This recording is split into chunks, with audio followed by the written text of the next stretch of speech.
Taking any more time, dear teacher and my fellow academic, Dr. Mahesh Hapugoda, over to you, sir.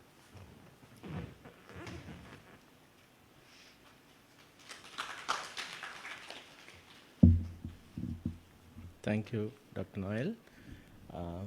Good morning to you all.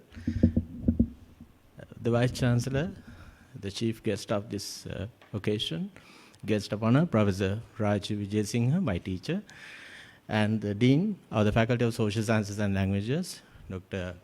Sampath Fernando, also Dean, Faculty of Graduate Studies, my dear teacher, Professor HMS Priyanath, and the Chair, Board of Humanities, Dr.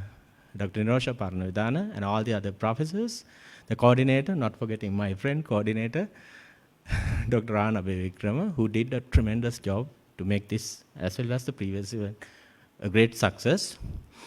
And my dear MA, PhD, PGD candidates, it's a great honor to address you at this wonderful occasion, though it was a very sudden kind of a invitation that came from Rohan to me yesterday, and I gladly accepted that invitation because I thought it is something that I must do. But I would rather today, being very positive about things, I am a positive thinker, but I would love to bring your attention to one of those important facts, that the humanities discipline is actually facing today. So starting from education is in a crucial juncture, I must say, because not because the economy is expanding and we don't have enough jobs, not because we don't produce capable graduates who can be employed in the job market. So those are popular discourses. Like popularly speaking, we always say that this collaboration should be there, the university and the job market. But I would love to bring your attention to a different factor. So what is happening in the field of humanities? And this has been, has been brought into focus by two distinguished academics in this country before me. And I've been also talking about this. Both Professor Arjuna Parakram and Professor Lenage Amarakirti, talked about this before me. So what is education? In its original humanistic tradition, under modernity. So it is considered something that will uplift our thinking and produce universal individuals. So that was the original purpose of modern education. Whatever the literature, all the things that we learn is to bring the individuals into a higher level. An advanced level, we call it, in Brechtian terms, we call it advanced modernity. But what is happening today is something that might worry us. So the machines are taking over. So we are very positive about the Zoom, and we are very positive about the mechanization of knowledge. So that's the term Lyotard used way back.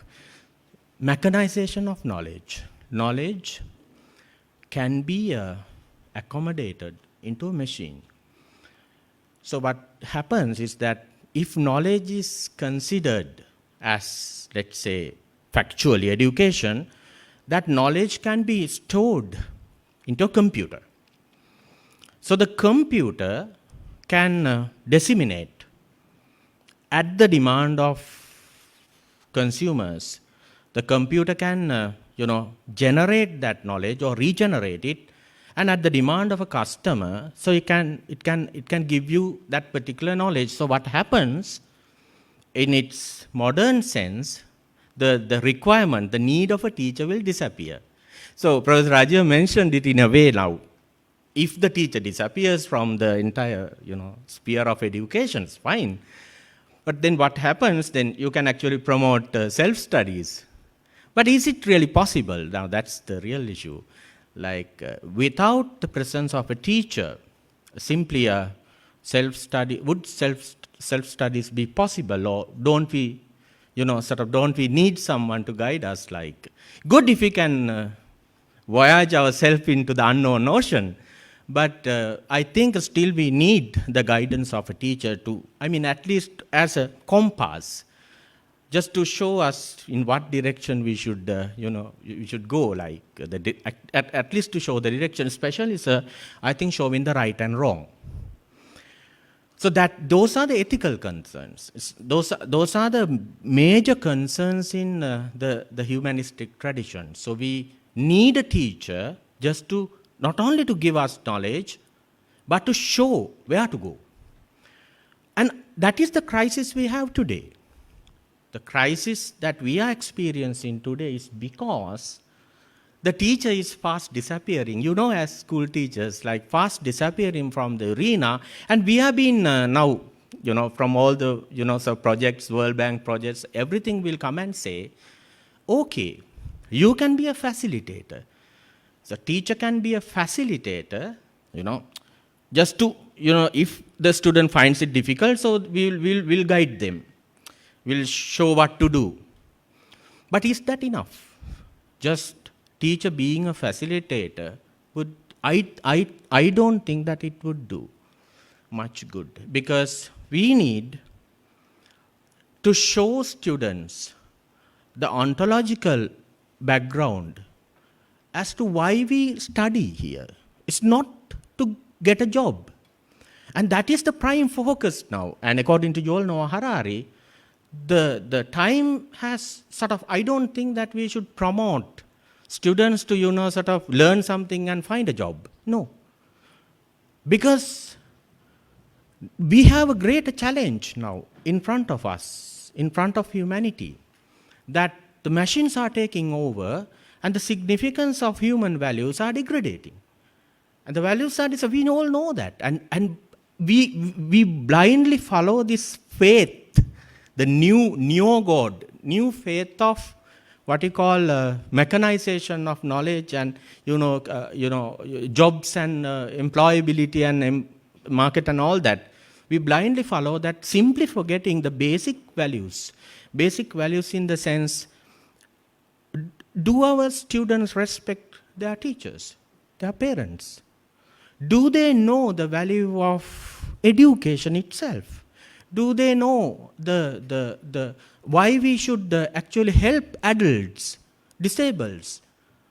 If, see how fast these, old-fashioned, you must say, values are degrading. I don't think the religion can find a solution for this. Education itself should find solutions and actually disseminate those values to students. So that is the prime purpose. I mean, that is the purpose of the university education even. Why do we call them universities? Because they talk about universal knowledge. That is why we call them universities, not because they produce employable graduates. Yes, that is required. We should produce employable graduates, no problem. But is that enough? Why don't we go the extra mile? So that is something that we have entirely forgotten. So are we ready to go that extra mile? So the corona pandemic has, it is still with us, and it has provided an extra jump for these technological miracles. Now the Zoom is coming in, various other technology, and even the devices. Now, can you remember, at least 5 years ago, sir, I don't think that the students were permitted to use mobile phones, were they? Like the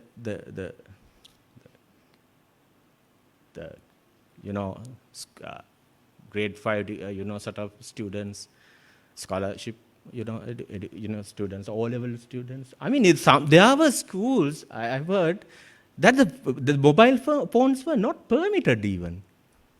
Now, is that the case now? Now, the mobile phones are essential, compulsory now. We also make sure with our students that they at least buy some form of a phone to carry on with their studies. So the world has turned upside down in that sense. And no one talks about that. Are we accepting? I mean, we are simply accepting it without even questioning. Do we need phones like that? But we need, because of the coronavirus. So it's an extra jump. But the dangers that it may entail are completely forgotten. So what will happen? Those students who use mobile phones, I'm positive about it. Don't think that I'm negative about it. But have you ever thought of the consequences?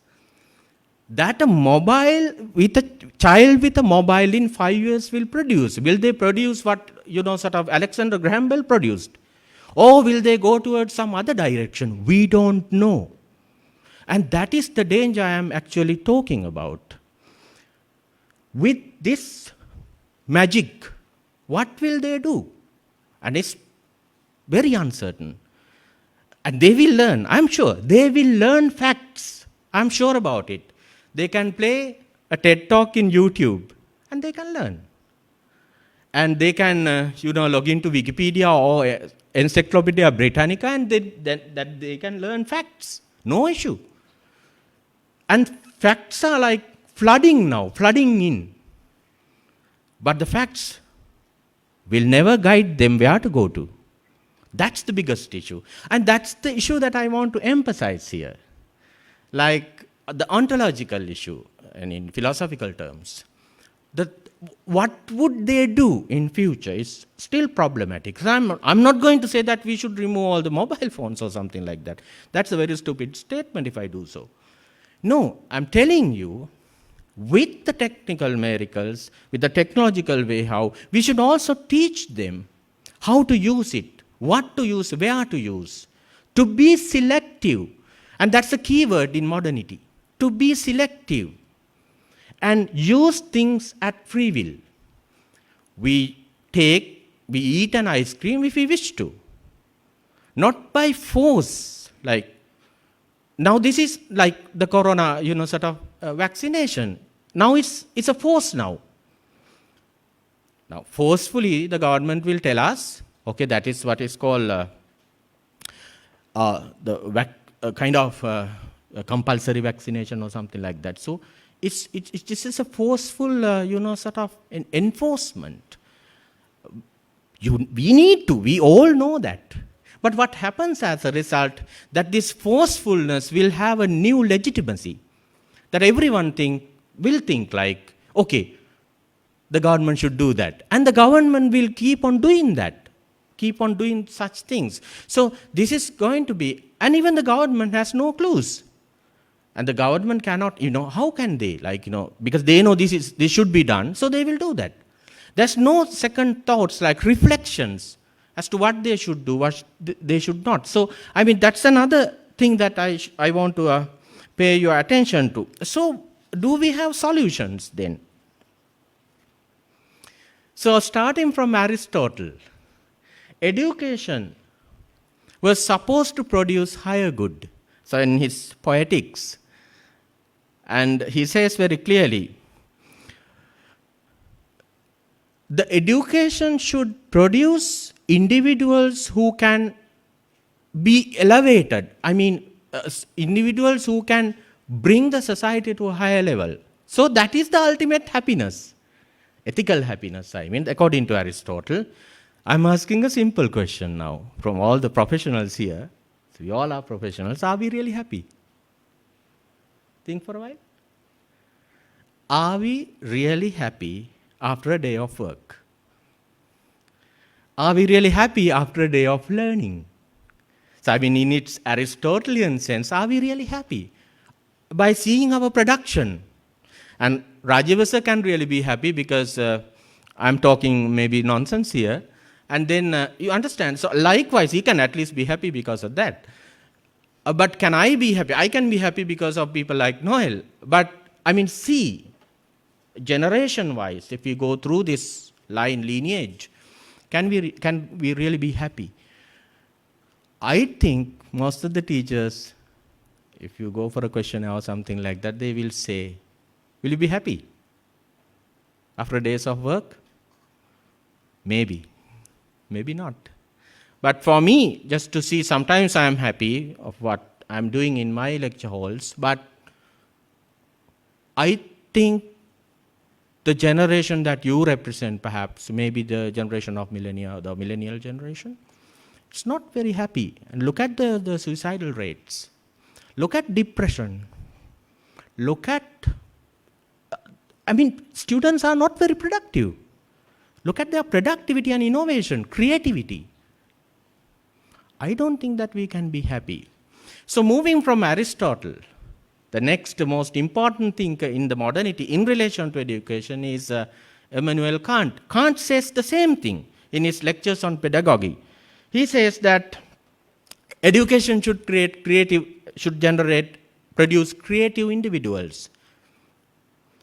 So the creativity in some sense, I mean, in relation to university education, we can be a little happy, like still that creativity, the sense of that vibe is there. Creativity vibe is still there. I think we have a lot of patterns and things like that. So in that sense, yeah, we can be happy. But at the end of the day, it's only the creativity, only the innovations, only the knowledge, but not the values. So this whole new turn started in 1997. This thing was observed by a famous French philosopher, Lyotard. Lyotard's famous book, The Postmodern Condition, in that book he said, the computerization of knowledge will have unheard of results, like basically the computer will come in between the teacher and the student. So we will store information into a computer that the computer can disseminate that, and as a result, the validity of the teacher will disappear. So teacher will disappear from the, sort of the sphere of education. So with that observation, then there is this new trend. And the most important thing in this sense today, in the last 5 years or so, is Yuval Noah Harari, an Oxford, scholar. He says, I quote, that there is no space for the recognition of emotions of students. What happens when it comes to emotional sphere, emotions can be digitalized. That, let's say, you go to YouTube and you want to listen to Michael Jackson. So you play Michael Jackson. So the YouTube algorithm will read that the viewer likes Michael Jackson. So when you go again to YouTube, let's say after a couple of hours, it will suggest to you another song by Michael Jackson. Not only that, it will further suggest similar songs by other artists. So you might take this as a blessing, no? So I want entertainment, so this wonderful YouTube, gives us, sort of songs that we never thought of. Like first it played Michael Jackson, after that maybe someone else in the similar genre. But what happens? It's true. Now for an example, let's take another example, the Google Map. The Google Map in a big city will help you immensely, no? When you are lost in a city or a street or somewhere, don't you think that the Google Map is a god like the Google Akka? Heavenly. So it's the most wonderful thing on earth if you are lost. But what happens? That day from morning to evening, if you travel, the Google will know where you go. And if it stores data for, let's say, for 2-3 years consecutively, Google will definitely know where you used to go. Every day, every weekend. Maybe the most private things that you do, the Google knows. Because it will store data in such a wonderful algorithmic manner that your emotions can be predicted. So you become, according to Yuval Noah Harari, that is the word he used, the hackable humans. That you can be hacked. It's not the computers that can be hacked, but even the humans are hackable creatures. So your future depends on now, not on, as modernists used to think, it doesn't depend on free will. No. You can say, okay, with whatever Google does, I have my free will. No.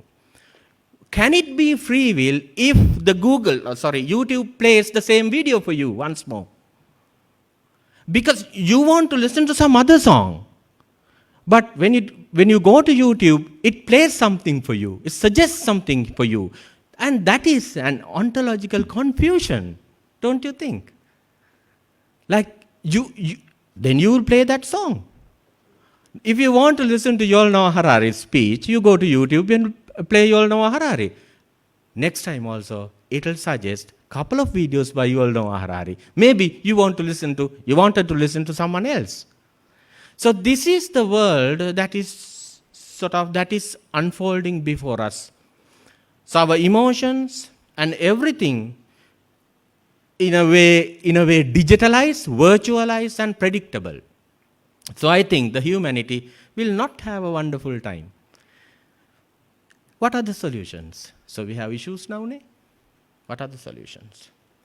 The first solution could be not to feed students, I think Professor Rajiv will definitely agree with me, not to feed them with facts.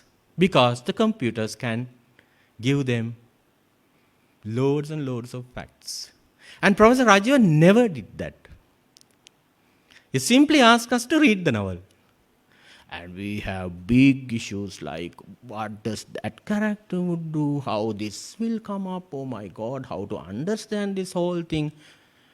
But little by little, as he said, like with self-studies, and with more and more effort put into that, more, brain work put into that with his pressure also, we learned new things. So the best thing now, in a way, I'm not just saying that we should let them study what they want to study. No. What I'm telling you, we should not, give them simply facts. That the role of a teacher will come in here just to guide them, what to choose, what not to. That's the most important thing. In the YouTube or in the Google Maps or in Amazon, in whatever, in Starbucks even.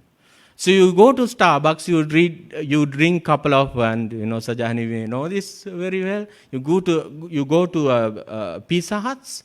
Don't you think that they will send you a message next time when they have a promotion? They know what you like, a similar pizza or similar something. So this is going to be something beyond our control. So the next most important thing, Yuval Noah Harari emphasizes on this, is to actually have 4 C's. 4C solution. Creativity. We should enhance creativity. And we should also enhance, that's my favorite area, communication. Because the internet will not tell you how to communicate. It's an human act that you have to invent. So similarly, he has solutions. He has given some solutions here. So I'm not going to talk about those things extensively. Critical thinking, communication, collaboration, and creativity, I told you. Critical thinking we need. Why? What to choose? Where to go to? Why we choose things? These are the basic questions that we have at hand. So the critical thinking is required, not to accept all the things that the government will ask you to do. That is where we need critical thinking. And then we need communication and collaboration. So those are things that the internet will not, it will teach you factually, but we have to invent how to do things and things like that. So to wind up, and I would love to quote a few things. He says, because Yuval Noah Harari is a Buddhist practitioner and he undergoes a lot of vidarshana, apart from those catastrophes, like these calamities, he thinks that we should be alert, but not overact. Now, we can overact also, just to destroy all the technological miracles. No. We should keep them. We should harness them. We should actually tame them to some degree, disciplinize them to some degree, and use for the betterment of humanity. And for this, and he says, we should be, this is the popular term in Buddhism, we should be mindful, the mindfulness. We should know that we are here. We are here at this moment, here and now. We should be alert on what is happening, but I don't think that we should go into, a kind of go and destroy the technology or something like that. The mindfulness is something that can be understood as another level of enlightenment. So enlightenment is also a legacy of modernity. So we should be modern in that sense. Be mindful of the dangers that are at our hand. So Harari says, also finally, the parents may tell you a lot of things. You all are sort of in some way parents, no? So we say things, but according to Yuval Noah Harari, are we sure about those parents say, like, the parents will ask you to be a doctor, to be an engineer. And also very recently, in one of our workshops, one of our accountancy professors told me that the accountancy is no longer valuable. It's not required now. And a computer can be a better accountant. So that profession is almost disappearing. So at a time like that, should we believe in what the parents say? So according to Harari, we should be doubtful. We should doubt what they say and try to take our own decisions in that sense. That's the advice by Yuval Noah Harari for the younger ones. Technology is not a bad thing, and we should not deny it entirely. But new skills should be taught to students as to how they should master it to get what they want from life. Not to be slaves in this digitalized era. To run fast, don't take much heavy luggage with you. It will not be convenient for you. As a long-time practitioner of Vidarshana, Yuval Noah Harari says, the biggest task today is not to find a job, but to be a human. The main sources of references: Aristotle's Poetic, Lecture on Pedagogy by Immanuel Kant, The Postmodern Condition by Lyotard, The End of History by Fukuyama, Yuval Noah Harari's 2 books, Sapiens, and 21 Lessons for the 21st Century. Thank you very much. Thank you very much, sir, for inviting me.